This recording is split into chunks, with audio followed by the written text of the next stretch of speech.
प्रदेश उत्तर प्रदेश देख रहे हैं आप। आपके साथ मैं हूं खुशबू पांडे। बहराइच में बीती शाम दुर्गा मूर्ति विसर्जन के दौरान बवाल हो गया। इस घटना में एक युवक की जान तक चली गई, जबकि कई लोग चोटिल हो गए। घटना के बाद गुस्साए भीड़ ने तोड़फोड़ और आगजनी शुरू कर दी। हालात काबू करने के लिए भारी पुलिस बल बुलाना पड़ा और लाठीचार्ज भी करना पड़ा।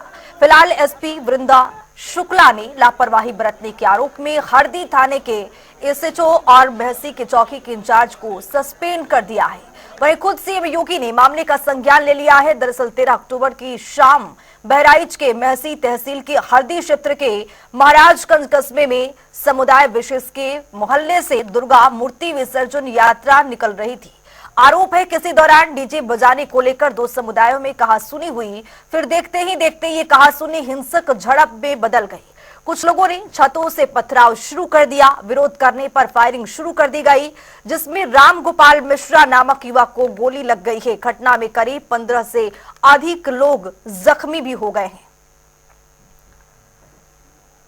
तो ये दो तस्वीर आपके सामने है। बाइक में किस तरह से आगजनी की गई है, बाइक में किस तरह से आग लगा दी गई है। तो दूसरी तस्वीर आप ये भी देख सकते हैं कि दुकान में भी आग लगा दी गई है।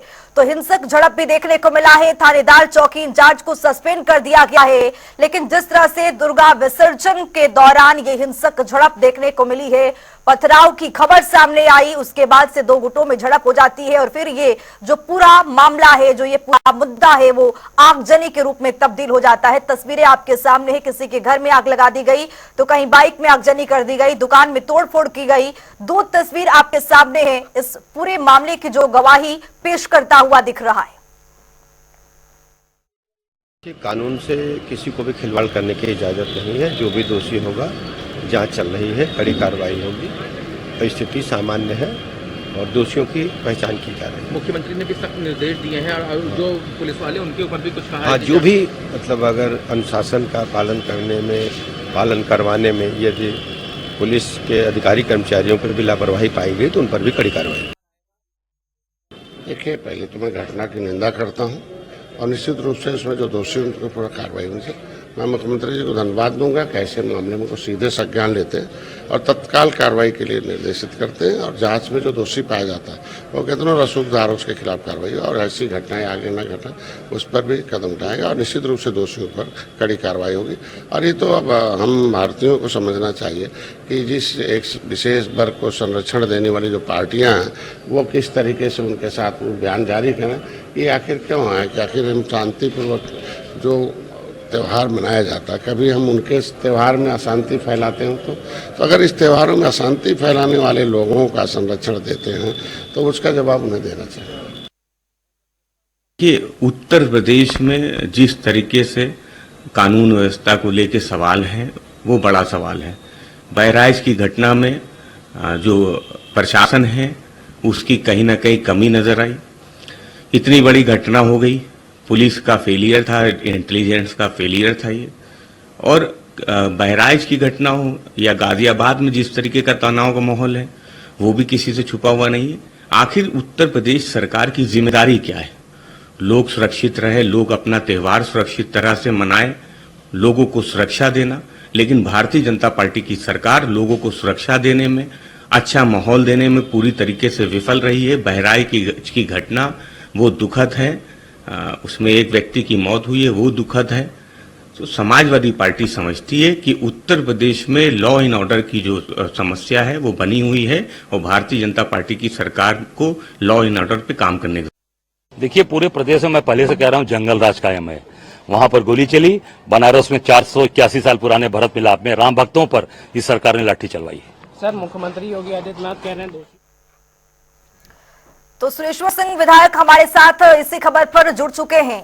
सर, आपका बहुत स्वागत। और स्वागत के साथ मेरा सवाल ये कि जिस तरह से मूर्ति विसर्जन हुआ और मूर्ति विसर्जन के दौरान ये झड़प देखी गई, आखिरकार ये तस्वीरें कैसे निकल करके सामने आई? क्या यहाँ पर जो प्रशासन और पुलिस है वो यहाँ पर पूरी तरह से फेल नजर हुई? पुलिस और प्रशासन पूरी तरफ से नहीं फेल है। वहाँ का इंस्पेक्टर और वहाँ के कुछ अधिकारी फेल थे, जिनके ऊपर कल ही कार्रवाई कर दी गई है जी। और जो शेष बचे हैं, माननीय मुख्यमंत्री जी ने निर्देश दिया है कि जिसके कारण भी ये हिंसा हुई है उसको बख्शा नहीं जाएगा, चाहे जितना बड़ा अधिकारी हो या कोई हो, उसके खिलाफ कार्रवाई की जाएगी। आज उसका अंतिम संस्कार हो गया है शांतिपूर्ण ढंग से। जो छुटपुट घटनाएं हो रही थी वो भी इस समय रुक गई हैं। पूरी तरह से स्थिति नियंत्रण में है। माननीय मुख्यमंत्री जी लगातार रात से ही लगातार इसकी समीक्षा कर रहे हैं। भारी पुलिस बल पहुंच चुका है, हर चौराहे पे हर उस पे लगा दिया गया है। अब बिल्कुल शांतिपूर्ण माहौल है।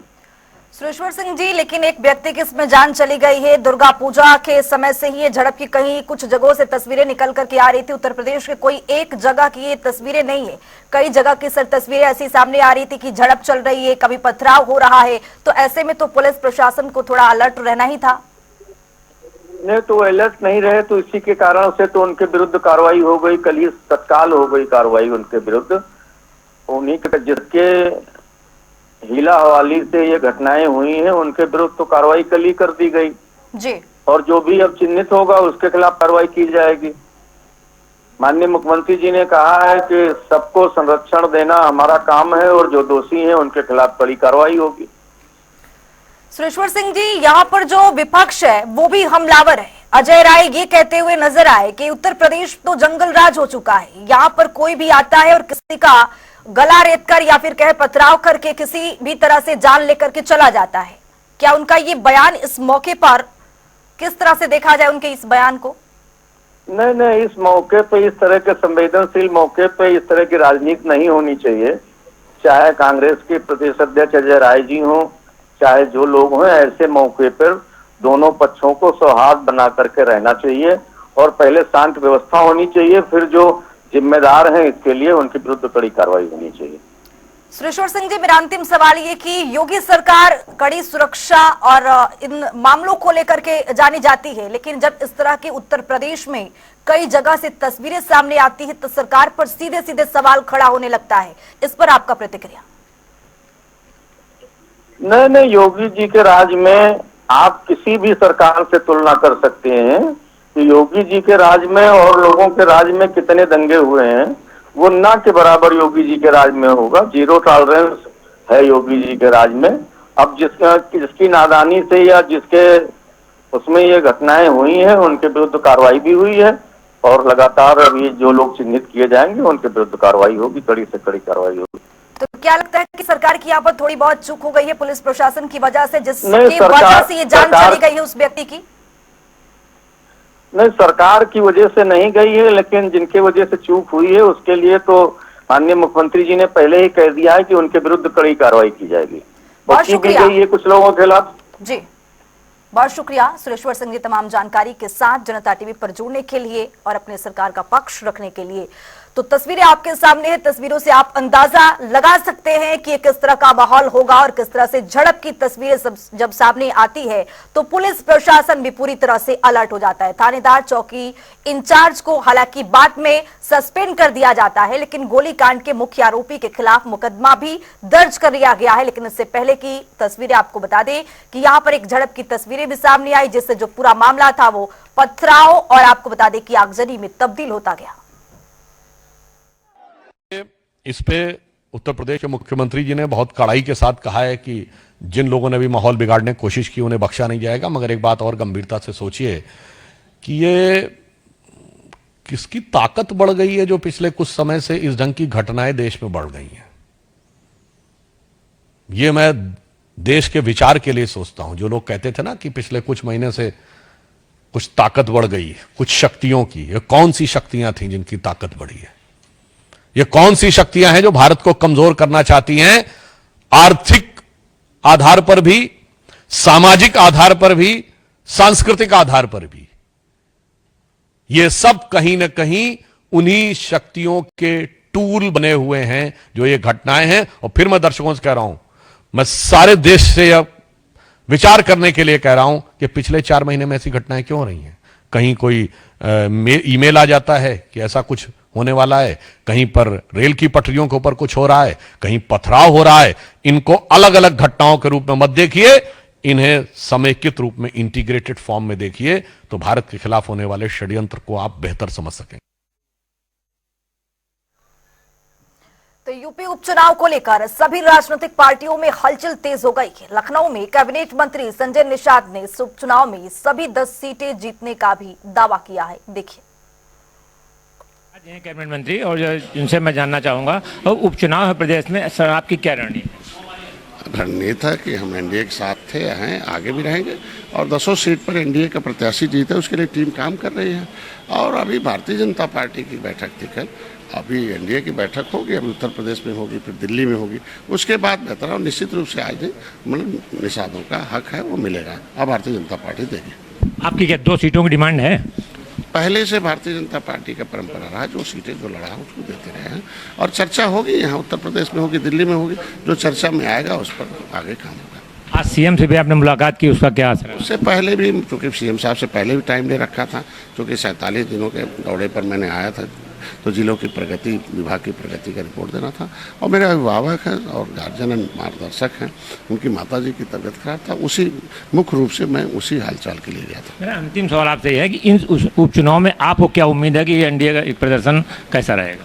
एनडीए जीतेगी, निषाद हैं, अच्छी खासी आबादी है और भारतीय जनता पार्टी निषादों का हक दे रही है और आगे निषाद एक साथ रहेगा और पूरे एनडीए 10 सीटों पर हम लोग जीत दर्ज करेंगे। Thank you.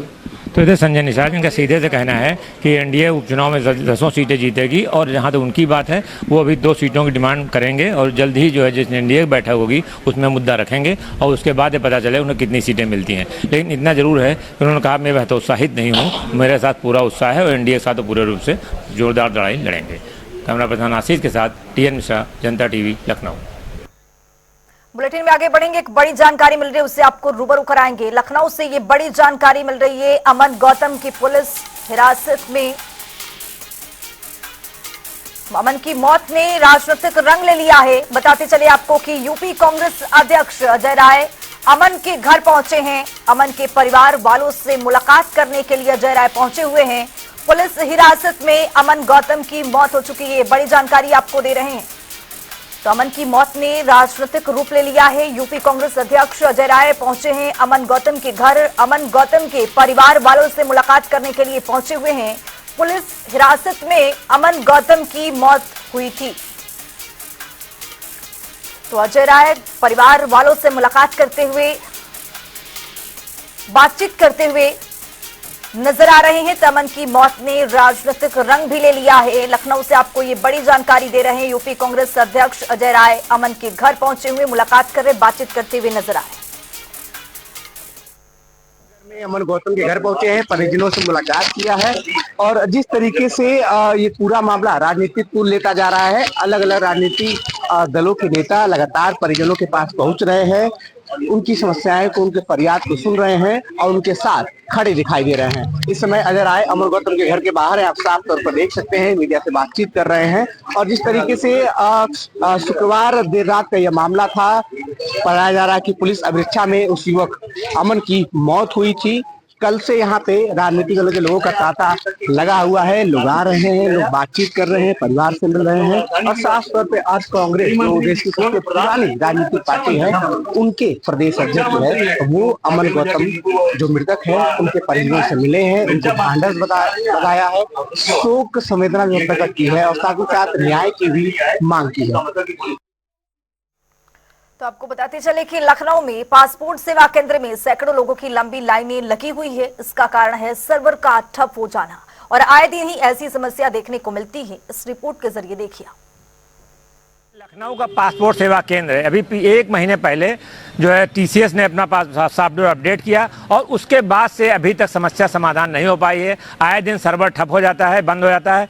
हजारों लोग आते हैं लखनऊ, कहाँ किन किन जिलों दूर दूर से आते हैं, परेशान होते हैं, लेकिन समस्या का निराकरण न पासपोर्ट अधिकारी कर पा रहे हैं और न टीसीएस कर पा रहा है। इसको लेकर लगातार पासपोर्ट अधिकारी कह भी रहे हैं लोगों से कि आप तब टीसीएस पर दबाव बना रहे हैं, लेकिन जो है टीसीएस के अफसर सॉफ्टवेयर में दिक्कतें ठीक नहीं कर पा रहे हैं और तमाम जगह से आए, दूर दूर से लोग आए हैं और उनको मैं देखता हूँ रोल लाइन लगाए रहते हैं और परेशान होते हैं। स्थिति यह है, बड़े दावे किए जा रहे थे टीसीएस का सॉफ्टवेयर ऐसा है कि इसमें कोई सुविधा नहीं होगी, चाहे वो जो है ड्राइविंग लाइसेंस का हो और चाहे पासपोर्ट का हो। लेकिन स्थिति यह है कि लगातार जो है वहाँ जहाँ एनआईसी ड्राइविंग लाइसेंस लोग परेशान हैं, वहीं यही स्थिति अब टीसीएस प्राइवेट सेक्टर की हो गई है। जब अभी तक होता था कि सरकारी सेक्टर की एनआईसी है इसलिए लोग परेशान हैं, लेकिन ये प्राइवेट सेक्टर का है जहाँ लोग इतना पैसा देते हैं। और इतना पैसा खर्चा करके आते हैं, दूर दराज से आते हैं लोग, उनको सुबह से आप बैठे हुए हैं, लेकिन अभी तक उनको मौका नहीं मिल पाया, उनका नंबर निकल गया। कभी शाम होता है दोबारा अपॉइंटमेंट के लिए, तब भी परेशान होते हैं। अब इसमें इन्हीं लोगों जानूं क्या परेशानी है, बताइए क्या दिक्कत आपको, बताइए। अभी तक 12 बजे से था और मतलब वही नहीं किया गया, और 7 बजे से अंदर बैठे हुए हैं, तो मतलब दिक्कत यही है कि पब्लिक देखो कितनी बैठी हुई जाम। आप कहाँ का हैं? करदहा से। कब से यहाँ पे हैं? यहाँ पे 9 बजे से। लेकिन अभी नंबर नहीं आया? अभी तक नंबर नहीं आया हमारा। आप बताइए। गाजीपुर से आए हैं। कब से है? क्या परेशानी? 6 बजे से आए हैं पासपोर्ट बनवाने के लिए। अपॉइंटमेंट था 12 बजे, अभी तक सर्वर ही नहीं चल रहा है। सुबह ही से हम लोग खलान में खड़े हैं। मैं तो लखनऊ ही से हूँ सर, बट मेरा टाइम 12:15 पे था, बट अभी टाइम नहीं आया, सर्वर डाउन है बिकॉज ऑफ। दिल्ली से आया हूँ सर। अच्छा, यहाँ लखनऊ अप्लाई कर रहे हैं? हाँ जी। क्या दिक्कत है बताइए। सर मेरा पासपोर्ट गायब हो गया था, तो FIR के फोटो का भी सब लेकर आया हूँ। अभी यहाँ मतलब 3 बजे से ही मैं बैठा हूँ। 3 बजे? हाँ, रात से ही, और मतलब कोई उपाय नहीं हो रहा है। आप कहाँ गए? इंदिरा नगर से। मैं यहाँ आए 9 बजे 8 बजे से आए हुए हैं, सर्वर डाउन है इनका। पहली बार आए हैं? हाँ, फर्स्ट टाइम आए। हम लखनऊ से आए हैं, लेकिन सर्वर डाउन है, हो नहीं पा रहा काम। 10 बजे 11 बजे से आए, यहाँ कोई बता रहे हैं कि सर्वर ही डाउन है, तो इसका कोई वैकल्पिक व्यवस्था भी होनी चाहिए ना। और मैं बताना ये चाह रहा हूँ कि हम लोग तीसरी बार आए हैं, लगभग 180 किलोमीटर का सफ़र 5 बजे सुबह निकले हैं। यहाँ आने के बाद यहाँ तीसरी बार ये हो रहा है कि साहब सर्वर नहीं है, और हम लोगों का शेड्यूल बार बार कराना पड़ता है, जिसके लिए हम लोग बीमार भी हैं, तबीयत ठीक नहीं है। 180 किलोमीटर आए हैं और दिन भर यहाँ इंतज़ार करने के बाद हम शाम को फिर वापस जाएंगे। किस तरह जाएंगे, कैसे जाएंगे, ये कुछ सोचा नहीं जाता, न उसके लिए कोई वैकल्पिक व्यवस्था है। व्यवस्थाएं चाहे जितनी बदल दें, समस्याएं उसी जगह खड़ी हुई हैं। लोग बहुत परेशान। ठीक, देखिए सीधी बात, देखिए 180 किलोमीटर दूर से आए हैं, 3 बार आ चुके हैं। तमाम लोग कहाँ जाते हैं? हम हस्बैंड वाइफ हैं। तो ये सर्वर की समस्या लेकर के आम उपभोक्ता की कोई गलती भी नहीं है, लेकिन वो झेल रहा है और बार बार उसको आना पड़ा, उसको अपना पेट्रोल खर्चा करना पड़ा, टाइम उसका लग रहा है, लेकिन कोई समस्या नहीं। अब देखिए इनकी पत्नी बता रहे बीमार हैं और यहीं पर पत्नी लेकर के आए हैं, लेकिन उनका पासपोर्ट नहीं बन पा रहा है। इन हालातों में किसी का वीजा एक्सपायर हुआ जा रहा है, किसी को बाहर जाना है वो परेशान हो रहा है, लेकिन पासपोर्ट जो है TCS अपना सॉफ्टवेयर नहीं ठीक कर पा रहा है, और इसको लेकर के लगातार सुविधा बनी हुई है। अब देखना ये कब तक समस्या दूर होगी, लेकिन इतना जरूर है कि 1 महीना पूरा बीत गया है, आए दिन सर्वर ठप रहता है, और जिसको लेकर के आम जनता परेशान है। कैमरा पर्सन आशीष के साथ TN मिश्रा, जनता TV, लखनऊ। इसी बीच एक बड़ी जानकारी मिल रही है, उससे आपको रूबरू कराएंगे। लखनऊ से बड़ी जानकारी, कचहरी मिल्कीपुर मझवा में पिछड़े चेहरों पर बीजेपी दांव लगाएगी। मिल्कीपुर कचहरी सीट बीजेपी के लिए प्रतिष्ठा का विषय बना हुआ है। CM योगी ने इन दोनों सीटों के लिए बड़ी जिम्मेदारी ली थी। कल आयोजित बैठक में एक सीट पर चर्चा हुई है। इस वक्त की बड़ी और अहम जानकारी से आपको रूबरू करा रहे हैं।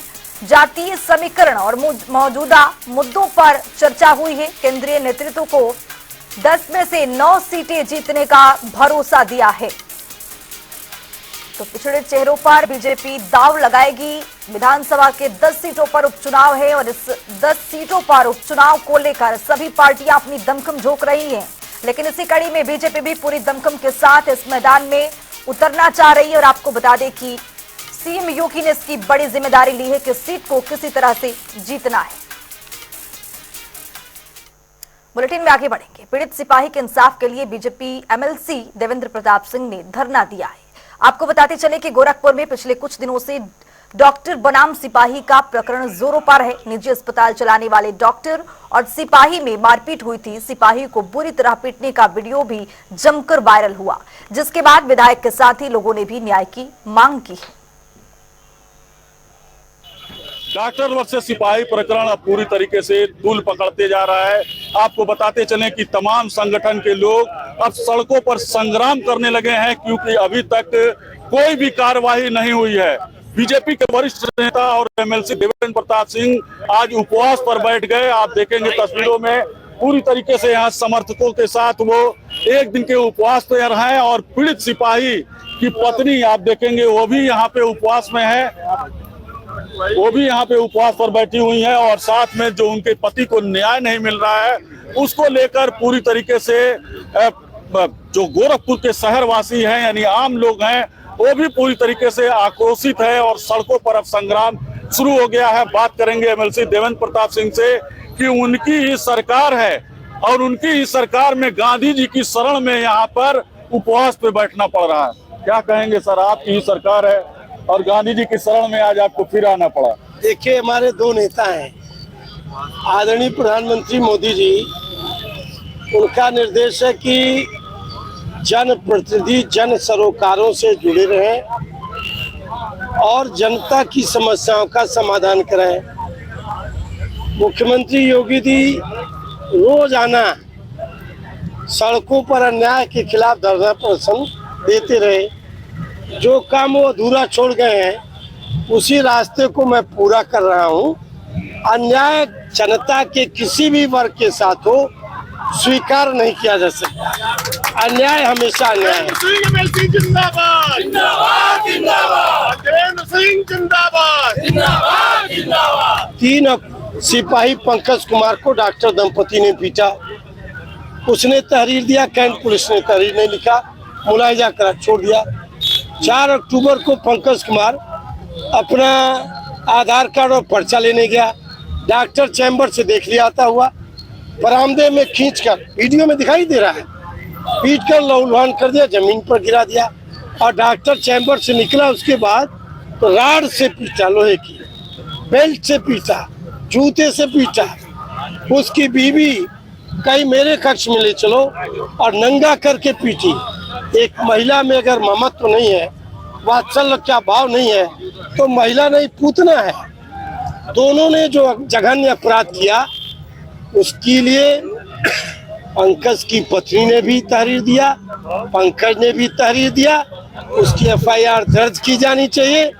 डॉक्टर दंपति और उनके गुंडे जेल जाने चाहिए।